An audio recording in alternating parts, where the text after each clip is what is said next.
नमस्कार, राज्यसभा टेलीविजन की खास पेशकश गोष्ठी में आप सभी का स्वागत है। मैं हूं स्वाति भाटिया। आज हम पुणे के film and television institute of India के कम्युनिटी रेडियो स्टेशन में बैठे हैं, जहां हम चर्चा करेंगे कि घरेलू हिंसा को किस तरह से रोका जाए। इसके लिए हमारे साथ स्टूडियो में खास मेहमान मौजूद हैं। आइए इनसे आपका परिचय कराते हैं। हमारे साथ स्टूडियो में मौजूद हैं काजल जैन जी, जो कि मासूम संस्था के साथ जुड़ी हुई हैं। बहुत बहुत स्वागत है आपका काजल जी। इसके अलावा हमारे साथ हैं असीम सरोदे जी, जो कि हाई कोर्ट में एडवोकेट हैं। ये भी महिलाओं के अधिकार के लिए लड़ाई लड़ते हैं। आपका भी स्वागत है। इसी के साथ हमारे साथ हैं नीता तुपारे जी, जो कि यहाँ की स्लम कम्युनिटी की रिप्रेजेंटेटिव हैं और ये भी आज हमारे साथ चर्चा में शामिल होगी। आपका भी बहुत बहुत स्वागत है। हम चर्चा को शुरू करें। सबसे पहले नीता जी, मैं आपसे पूछना चाहती हूँ कि घरेलू हिंसा के बारे में हम आज बात कर रहे हैं। एग्जैक्टली घरेलू हिंसा होती क्या है, क्या कहते हैं आप? अभी बस्ती में तो ऐसा है, महिला सब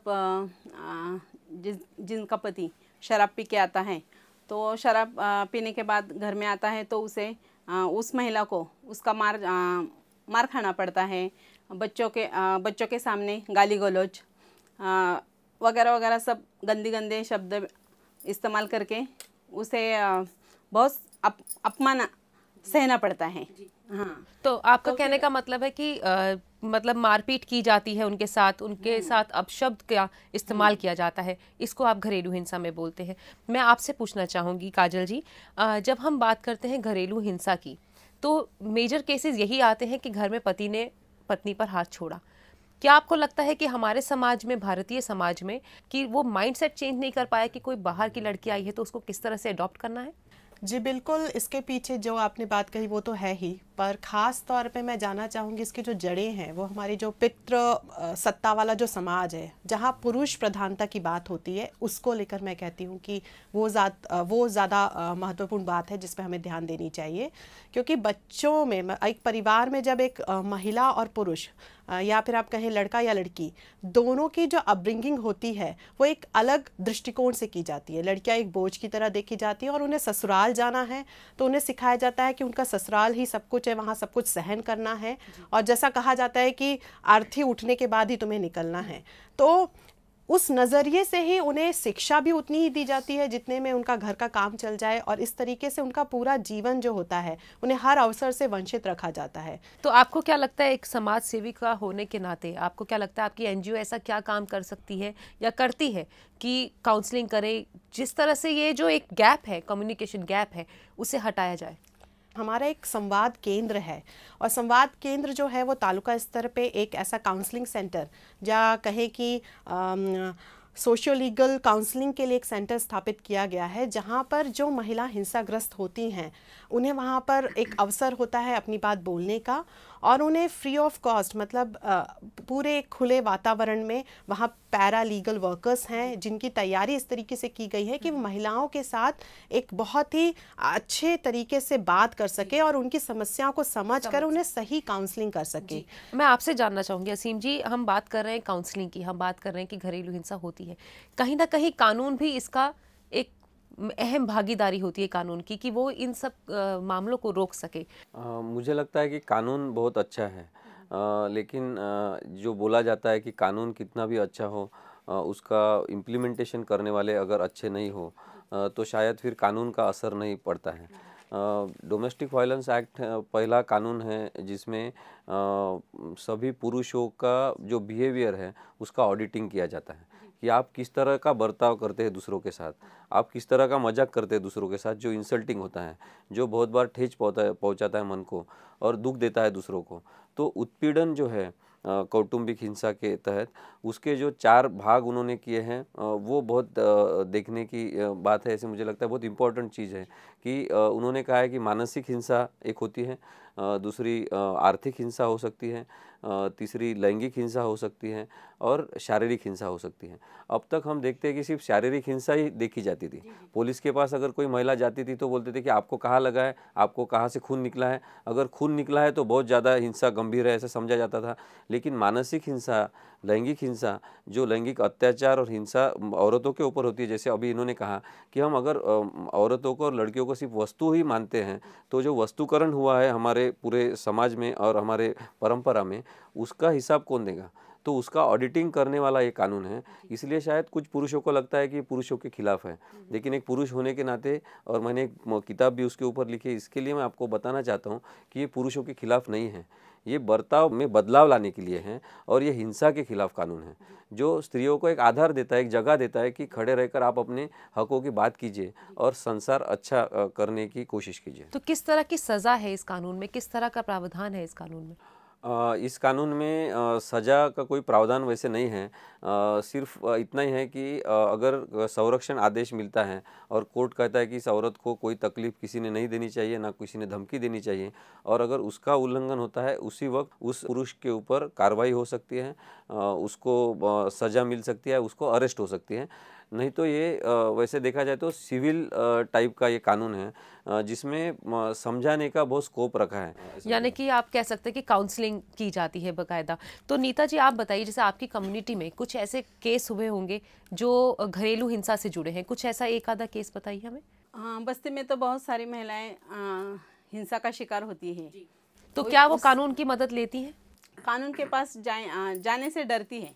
अच्छा। क्योंकि संरक्षण अधिकारी भी उपलब्ध नहीं होते, अगर होते हैं तो फिर भी पुलिस वाले उनके साथ कैसा बर्ताव करेंगे, वो सब तो सबका डर लगता है उनको। हाँ, और बाद में अगर पति ने घर से बाहर निकाल दिया तो फिर कहाँ जाएंगे? देखिए, ये बहुत बड़ी बात है।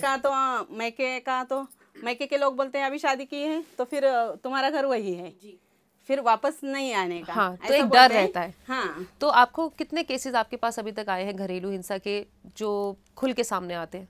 इसमें थोड़ा सा फ़र्क करना चाहिए कि जो ग्रामीण स्तर से केसेस आती है और जो सिटी से या शहर विभाग से आती है, उसमें बहुत फ़र्क होता है। हिंसा में भी फ़र्क होता है, और औरतों में सामने आने की भी झिझक जो होती है वो ग्रामीण विभाग से ज़्यादा होती है, ऐसे हमें हमेशा लगता है। मैंने अभी तक कम से कम 200-300 केसेस ऐसी चलाई हैं घरेलू उत्पीड़न और हिंसा की। जी असीम जी, मैं आपको बीच में रोकना चाहूँगी, वक्त हो गया एक छोटे से ब्रेक का। ब्रेक के बाद हम इस चर्चा को जारी रखेंगे। लेते हैं एक छोटा सा break.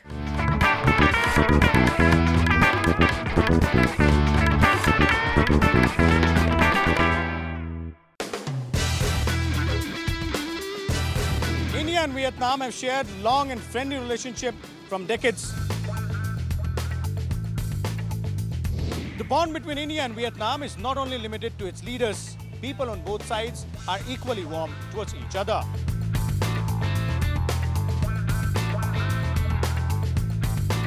Watch special report on India-Vietnam relations only on Rajya Sabha television.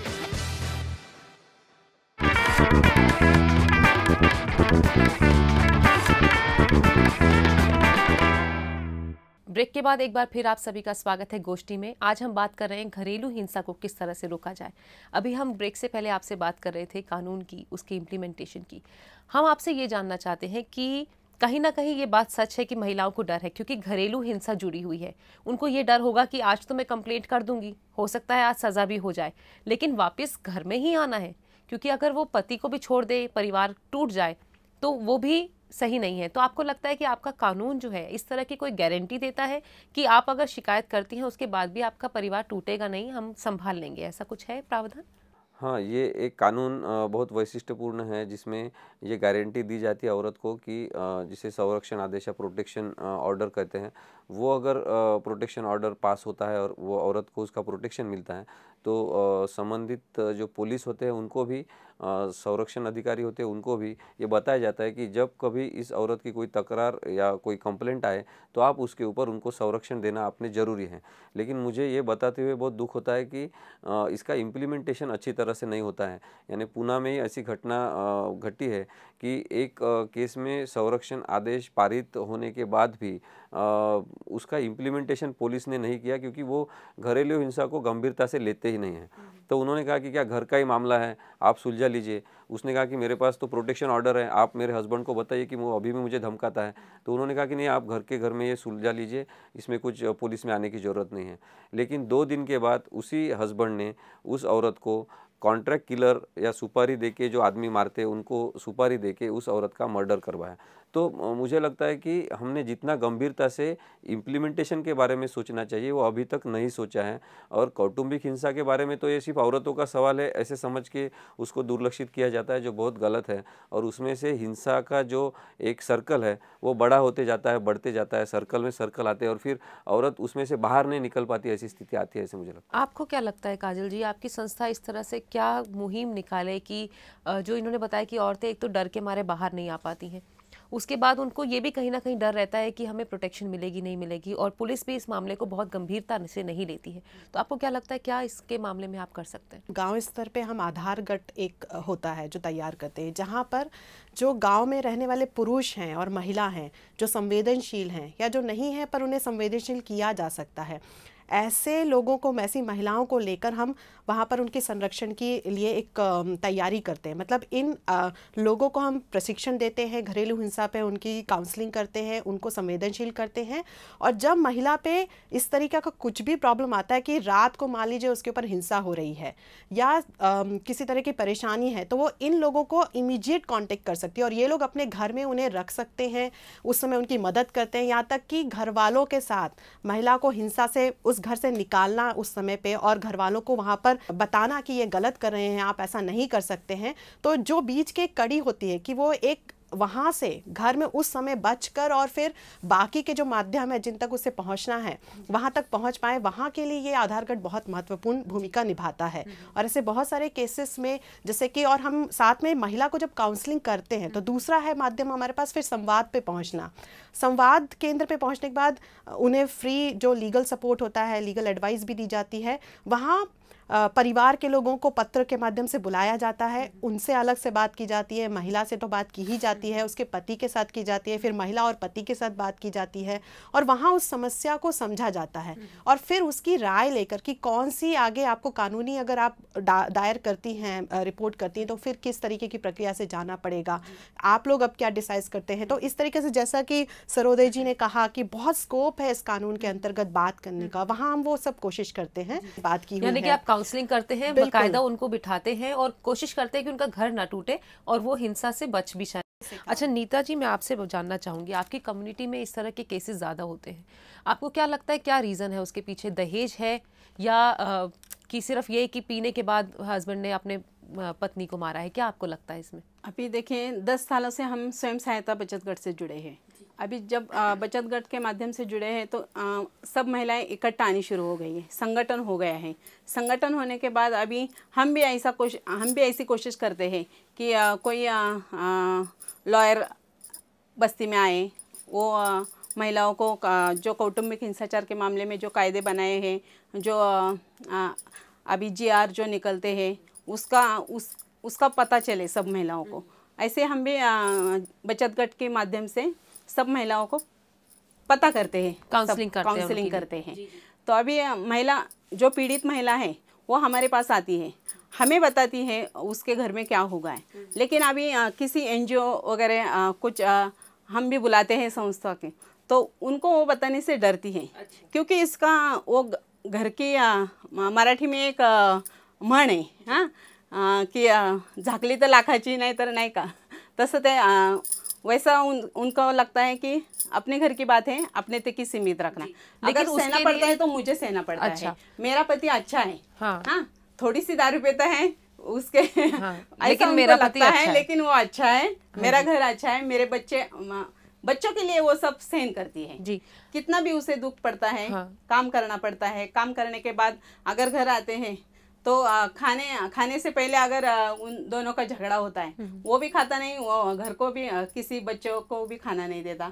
ऐसे 15-15, 20-20 साल जिनकी शादी को हो गए हैं वो भी आज वही हाल में है जी। मतलब वो सुधर नहीं रहा है, ये कुछ नहीं सुधर रहा है, लेकिन उसको भी ऐसा लगता है महिला को ठीक है जो है वो है। तो आपको लगता है कि कुछ ऐसे कड़े कानून आने चाहिए या इस तरह की काउंसलिंग होनी चाहिए कि पुरुषों को भी पता हो कि अगर हमने ये एक लाइन क्रॉस करी तो हमें सजा हो सकती है, और महिलाओं में भी इतना जोश होना चाहिए, इतना कहते हैं कि डर हटना चाहिए कि वो बाहर जाके ये कंप्लेंट करें? आपको लगता है ऐसा कोई कानून आना चाहिए? ये जो कानून है मुझे लगता है कि ये सफिशिएंटली इन सभी इश्यूज़ को एड्रेस करता है, लेकिन ऐसा हुआ है कि हमारे संस्कृति ने और धर्म ने औरतों के लिए तो लक्ष्मण रेखा आंक दी है, लेकिन पुरुषों के लिए कोई लक्ष्मण रेखा नहीं है। तो उनका हिसाब उनको जब उनके बिहेवियर का मांगा जाता है तो उनको गुस्सा आता है, क्योंकि मैं किसी को आंसरेबल हो ही नहीं सकता। इस तरह की संस्कृति और कल्चर या धर्म जो है हमने अभी तक इस्तेमाल कर रहे हैं हम, उसमें मुझे लगता है कि एक प्रॉब्लम है कि औरतों को हम समानता अगर देना चाहते हैं, देने की भी ज़रूरत नहीं, उनका वो अधिकारी है, तो वो हम मानते हैं क्या? यानी हमारी जो लोकतंत्र हम बोलते हैं कि हमारे समाज में लोकतंत्र होना चाहिए, फिर हमारे घर में वो होना चाहिए कि नहीं, ये भी सोचने वाली बात है। पुरुष ऐसा सोचता है हमेशा कि मेरे घर में मैं जैसे बोलूँगा वैसे सबने सुनना चाहिए, लेकिन बाहर लोकतंत्र होना चाहिए। तो लोकतंत्र की शुरुआत घर से शुरू करने वाला ये डोमेस्टिक वायलेंस एक्ट है, जो बहुत ही अच्छी तरह से हम पूरे समाज को बदल के एक सहजीवन की कंसेप्ट जो है कि साथ में हम रहते हैं, हम दोस्त हैं, हम समानता के लेवल पर हैं और हम अच्छा बर्ताव करके हमारा कुटुंब व्यवस्था और हमारा समाज स्वास्थ्य भी अच्छा रख सकते हैं। इसका एक बहुत ही अच्छा उदाहरण डोमेस्टिक वायलेंस एक्ट हो सकता है। लेकिन मैंने जैसे कहा कि इम्प्लीमेंटेशन जो कर रहे हैं उनके दिमाग में भी वो अधिकार केंद्रित दृष्टिकोण चाहिए कि किसी के अधिकार हम दे रहे हैं, हम किसी के ऊपर उपकार नहीं कर रहे हैं। तो ये भावना से अगर इम्प्लीमेंटेशन करने वाले गंभीरता से इसे लेंगे तो शायद बहुत सारे इश्यूज सॉल्व हो सकते हैं। यानी कि गंभीर होना बहुत ज़रूरी है इस विषय के बारे में। अभी मैं आप सबको यहीं रोकना चाहूँगी, एक लेते हैं छोटा सा ब्रेक के बाद हम फिर चर्चा करेंगे। लेते हैं एक छोटा सा ब्रेक के बाद हम आएंगे और फिर बात करेंगे कि पुरुषों को इस एक्ट से कितना फ़ायदा है और कितना नुकसान। लेते हैं break.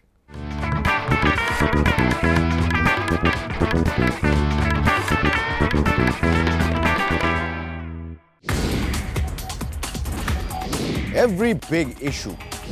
When you are in election mode, you reach out to your allies, you even reach out to your real and potential rivals. We are also concerned about the price side. Every big debate. You have elements on both sides who are not for peace, they have a vested interest in conflict. Anna and his team have succeeded in desensitizing people about corruption. All the big names and all of their views. Indian people are bearing the brunt of the brand of reforms that was initiated by Dr. Manmohan Singh. It's absurd to be against subsidies. Having attempted to do them itself was an act of corruption or lack of integrity. Rising above petty, personal, hidden agendas, we get you the big picture. Weeknights, only on Rajma Television.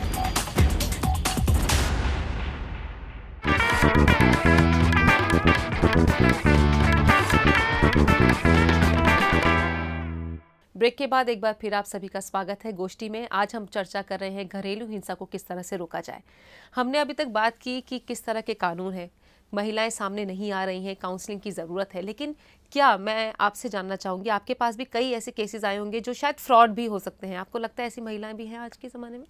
Actually अभी तक ऐसा अनुभव हमें नहीं आया है कि जिसमें फ्रॉड केसेस आए हों, क्योंकि एक महिला जब किसी काउंसलिंग सेंटर तक आती है और या मदद के लिए आती है, उसके बीच में बहुत प्रक्रिया होती है और अभी तक हमारे देखने में तो ऐसा नहीं आया कि फ्रॉड केसेस आए हुए जी। हैं। आपसे पूछना चाहूँगी असीम जी, क्या आपने अभी तक अपने लाइफ में ऐसा कोई केस देखा है जिसमें पुरुष सही है लेकिन फिर भी इस एक्ट की वजह से या इस डोमेस्टिक वायलेंस की वजह से कहीं ना कहीं उसको नुकसान हुआ है? देखिए, सभी चीज़ों को अपवाद रहते हैं और मैंने ऐसी केसेस ज़रूर देखी है जिसमें कानून का गलत इस्तेमाल करने की कोशिश हुई है। लेकिन मैं ये बताना चाहूँगा कि वो गलत इस्तेमाल करने के पीछे कौन है वो हमने देखने की कोशिश करनी चाहिए। बहुत बार महिलाओं को बदनाम किया जाता है कि महिलाओं के कानून का वो इस्तेमाल गलत तरह से कर रही है, लेकिन मैं आपको बताना चाहता हूँ कि महिलाओं के कानून का गैर इस्तेमाल जो है वो पुरुष करते हैं, क्योंकि उनको बहुत इंसल्टिंग लगता है कि मेरे बहन के साथ ऐसे हुआ, मेरे मौसी के लड़के के साथ ऐसे हुआ, तो उनका वो इंसल्ट होता है, उनका वो अपमान होता है बहुत बड़ा कि मेरे प्रतिष्ठा को ठेस पहुंचाने वाले ये कौन से लोग हैं। फिर इनको हम अभी सबक सिखाएंगे। फिर सबक सिखाने का जरिया क्या है कि उस औरत को वो कंपेल करते हैं कि आपको ऐसा ऐसा केस दाखिल करना है। उसकी इच्छा नहीं होती। वो हमेशा पुलिस के साथ भी बात करते हुए, संरक्षण अधिकारी के साथ भी बात करते हुए हमने देखा है कि वो बोलते हैं मेरे पति को आप बुलाइए, यहाँ पे थोड़ा सा डांटिए, उसको लगे तो एक कान के नीचे आप मारिए, लेकिन वो सुधरना चाहिए। मुझे कानून का इस्तेमाल अभी नहीं करना है। तो औरत ऐसी होती है कि हमेशा आखिरी समय तक कानून का इस्तेमाल नहीं करना पड़े ऐसी कोशिश करती है, और जो बदले की भावना से कानून का इस्तेमाल करते हैं, जिनका प्रतिष्ठा जिनकी हर्ट होती है, ऐसे पुरुष उसको फिर गैर इस्तेमाल करने की एक कोशिश के ऊपर लाते हैं। फोर्स किया जाता और इसलिए मुझे लगता है कि अधिकारों का हनन जिनका होता है उनके संदर्भ में विचार करने के लिए ये कानून जो बना है उसका गैर इस्तेमाल किसी ने नहीं करना चाहिए। यानी यही कानून नहीं, मैं तो सोचता हूँ कि सभी कानून विवेक सिखाने के लिए हैं, अविवेक सिखाने के लिए नहीं है। तो जो अविवेक से काम लेते हैं और कानून का गैर इस्तेमाल करते हैं वो सभी लोग गलत हैं, लेकिन औरतें कानून का गैर इस्तेमाल करती है ये मुझे मान्य नहीं है। अच्छा, मैं आपसे पूछना चाहूँगी, आपके कम्युनिटी में, आपके एरिया में ऐसा कई केसेस हुए होंगे जिसमें हो सकता है कि महिला भी बहुत ज़्यादा उत्तेजित हो जाती है, हो सकता है कि उन्होंने भी आगे लड़ाई की, क्योंकि कानून ये कहता है कि अगर हस्बैंड चिल्ला के बात करता है वो भी घरेलू हिंसा है, अगर वो थप्पड़ लगाता है वो भी घरेलू हिंसा है। लेकिन क्या आपको लगता है कि कहीं ना कहीं ये एक गलत चीज़ है कि अगर हस्बैंड कुछ भी बोलता है तो महिला भी उसके आगे कुछ इम्पोज करे? आपको लगता है कहीं ना कहीं ये भी एक कारण है घरेलू हिंसा का? अगर सामने का कुछ बोलता है तो उसे जवाब तो देना पड़ता है। फिर वो गाली गलौज में बोलता है तो फिर वो थोड़ा सा शांत पहले रहती है, लेकिन बाद में जब ज़्यादा होता है तो वो बोलना पड़ता है ना उसे भी। लेकिन इन सब का असर बच्चों पर भी पड़ता है, बच्चे भी आगे चल के गाली गलौज सीखते हैं। बस्ती में ऐसा ही होता है। अभी हमारा 5 बस्ती का अनुभव है। 5 बस्ती में हम सिफर संस्था के माध्यम से जुड़े हुए हैं। तो 5 बस्ती में विश्रांतवाड़ी एरोड़ा के साइड में, हमारे सिंहगढ़ रोड के साइड में 2 बस्तियां हैं। वहाँ भी महादेव नगर जो है वहाँ छोटे छोटे बच्चे भी दारू पीना सीख गए हैं। तो ये भी हमारा आगे का समाज कैसा होना चाहिए, बच्चों पर कैसा असर पड़ना चाहिए। अगर अपना ही पिता जब अपनी माँ को ऐसा गंदे शब्द इस्तेमाल करता है, अच्छा बर्ताव नहीं करता, फिर वो भी आगे चलकर उसके बीवी को वो मान सम्मान मिलेगा? नहीं मिल सकता। तो बच्चों के ऊपर ऐसा असर पड़ना नहीं चाहिए। इसलिए माँ बाप की काउंसलिंग सेंटर होने चाहिए बस्ती में। सरकार को हमारी ऐसी विनंती है कि उन्होंने हर बस्ती में हफ्ते में 1 बार या 2 बार सबकी महिलाओं की तो लेनी पड़ेगी मीटिंग, और पुरुषों के लिए भी ऐसे काउंसलिंग सेंटर होने चाहिए कि घर में कैसा बर्ताव करें। अगर वो शराबी है फिर भी वो व्यसन मुक्ति केंद्र भी हैं, लेकिन वहाँ भी 10-10, 25-25 हज़ार भरने पड़ते हैं। फिर उस जो व्यसनहीनता से पीड़ित जो घर में जो है उसको एडमिशन मिलता है। फिर गरीब महिला वो कहाँ से लेके आएंगे? घर में खाने का उनको प्रश्न है। जब वो 4 घर के बर्तन कपड़े धोती है, बर्तन मांजती है, खाना बनाती है, तब घर आती है, घर का काम करती है। घर का काम करने के बाद जब शाम को वो खाने के लिए बैठती है तो अपना पति ऐसा आता है, फिर उसका। आपको लगता है कि काउंसलिंग पुरुषों को भी होनी चाहिए? हाँ, ये बात फैक्ट है। आप दोनों को भी होनी चाहिए, बच्चों को भी होनी चाहिए जी। अगर हम आपसे बात करें समाज सेविका होने के नाते, एक समाज सेवी की जो हम कहते हैं संस्था है, उसका ये काम है कि वो जाए काउंसलिंग करे और कल्प्रिट जो होता है वो बच जाता है, क्योंकि काउंसलिंग हमेशा उसी को मिलती है जो विक्टिम होता है।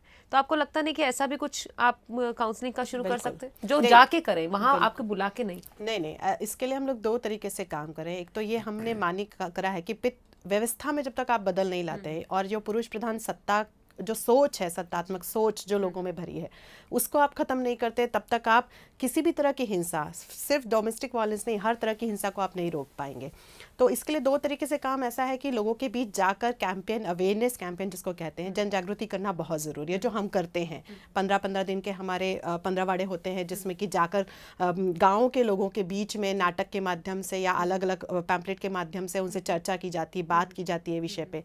दूसरा एक इनोवेटिव प्रोग्राम इस तरीके से है कि महिला पुरुषों की सहभागिता से हिंसा को खत्म करना, और इसके लिए मासूम ने पुरुषों के साथ खास तौर पे उनके ग्रुप में जाकर जो सामाजिक जड़ें हैं, जैसे कि दहेज की जो समस्या है, या फिर आप कह रहे हैं कि असमानता की बात है, महिला और पुरुष में असमानता की बात है, तो जो वहाँ के ऐसे प्रश्न हैं जिनके कारण बाद में जाकर इस तरह के डोमेस्टिक वायलेंस या दारू का प्रश्न है, इसको लेकर जब बात होती है तो वहाँ पुरुषों के साथ बात करना भी शुरू किया है। और पुरुष वो प्रश्न समझ कर जब उन पे अपने उपाय निकालते हैं तो ज़रूर एक दोनों की सहभागिता से समाज जब बदलेगा, सोच बदलनी शुरू होती है, और फिर ज़रूर इसका लॉन्ग टर्म इम्पैक्ट इस रूप में आएगा कि एक समान समाज बनेगा और जहां महिलाओं को एक सम्मान के साथ देखा जाएगा, और उसके बाद ज़रूर मुझे लगता है कि इस तरह के हिंसा के प्रमाण में कमी आएगी। और अगर हम लॉ के बारे में बात करें, अगर हम कहें कि कानून के हिसाब से अगर हम देखें, तो आपको क्या लगता है कि किस तरह से काउंसलिंग होनी चाहिए, क्या होना चाहिए जिससे ऐसी घटनाओं को रोका जाए? मुझे लगता है कि काउंसलिंग करते वक्त हमेशा ये ध्यान रखने की ज़रूरत है कि विक्टिम कौन है, अन्याय से ग्रस्त कौन है, वो एक बार आइडेंटिफाई करने की अगर हमें कैपेसिटी आ जाए तो शायद अच्छी तरह से काउंसलिंग हो सकता है। बहुत बार ये देखा गया है कि अन्यायग्रस्त कौन है ये समझने की कोशिश किए बिना ही काउंसलिंग शुरू की जाती है। फिर जो ताकतवान है, जिसके पास सत्ता है, जिसके पास शक्ति है, उसका ही सही है ये मानने की जो एक प्रोसेस शुरू हो जाती है वो बहुत गलत होती है। इसलिए मुझे लगता है कि काउंसलिंग करते वक्त किसी की साइड लेने की ज़रूरत नहीं, लेकिन दोनों हस्बैंड वाइफ या जो भी अन्यायग्रस्त है और अन्याय करता है उन दोनों को भी ये समझाने की ज़रूरत है कि दोनों की प्रॉब्लम्स क्या हैं, दोनों के फॉल्ट्स क्या हैं। अगर वो उन्हें रिकॉग्नाइज करने की कोशिश की जाए तो शायद मुझे लगता है कि वो अच्छा काउंसलिंग हो सकता है। और काउंसलिंग सिर्फ आपस में समेट करने के लिए साथ में वापस वो आने चाहिए उसके लिए नहीं होता है। तो काउंसलिंग कुछ मन में गिला शिकवा न रखते हुए अलग होने के लिए भी हो सकता है। जी, आपसे मैं बात करनी हूँ, आपके समाज में आपको किस तरह से महिलाएं इस चीज़ को अब ले रही हैं और पुरुष कितना, जैसे ये कह रहे हैं कि काउंसलिंग होती है, तो अब आपको क्या लगता है कि कितना मामला सही हो रहा है? अभी काउंसलिंग तो नहीं हो रही है ज़्यादातर। ये NGO वाले जो चुने हुए क्षेत्र रहते हैं उसी में काम करते हैं। पूरी तरह पुणे शहर में सब जगह वो पहुंचता नहीं है। सब जगह बस्ती में पहुंचना चाहिए। अगर किसी आपने बताया आपका एरिया कितना है, फिर वैसा हमारे एरिया में अभी तक नहीं हुआ है। अगर जो भी थोड़ा बहुत हम प्रयास कर रहे हैं कि हमारी बचत गट के माध्यम से, सिफर संस्था के माध्यम से, रेडियो FTI अभी उनका भी हमें सपोर्ट मिलता है। फिर कम्युनिटी मेंबर हम भी यहाँ आके हमारा खुद का जो समस्या है या कुछ हमें जो लगता है अंदर की बात हम यहाँ आके खुल के बोल सकते हैं। इसलिए ये भी हमारा अभी इनकी तरफ से भी हमें बहुत सहायता सपोर्ट मिलती है। लेकिन कहीं ना कहीं जो विक्टिम है उसको सपोर्ट मिल रही है, हर तरफ से सांत्वना मिल रही है, लेकिन फिर भी अभी न्याय नहीं मिल पा रहा है। ये आप सही यही कहना चाहेंगे? न्याय तो नहीं मिल रहा है, लेकिन वो न्याय के अगर संस्था संगठन के पास जाएगी तो उसको न्याय मिलेगा, लेकिन वो भी डरती है ना। ज़्यादातर बाहर जाएंगे, FIR दर्ज करेंगे तो पुलिस वाला भी वो दोनों तरफ से पैसा खाएगा, ऐसा मन में बैठ गया है। अगर कुछ अच्छे पुलिस ऑफिसर भी होते होंगे रहेंगे, लेकिन उनके मन में ऐसा लगता है अगर हम जाएंगे तो हमारी बदनामी हो जाएगी। बिल्कुल मैं समझ रही हूँ आपकी बात। इस वक्त हमारे पास समय बहुत कम है, तो आज की चर्चा से बस यही सामने आता है कि काउंसलिंग की घरेलू हिंसा को रोकने के लिए बहुत ज़रूरत है, क्योंकि काउंसलिंग होगी तभी दोनों पक्ष को समझ आएगा कि घर में किस तरह से एक दूसरे के साथ प्यार से रह सके। कानून भी इसमें मदद कर रहा है, लेकिन कहीं ना कहीं सिस्टम को ठीक होने की ज़रूरत है। धन्यवाद आप सबका हमारे स्टूडियो में आने के लिए। तो गोष्ठी में आज के लिए बस इतना ही। अगले बार फिर हाजिर होंगे किसी नए मुद्दे के साथ। नमस्कार।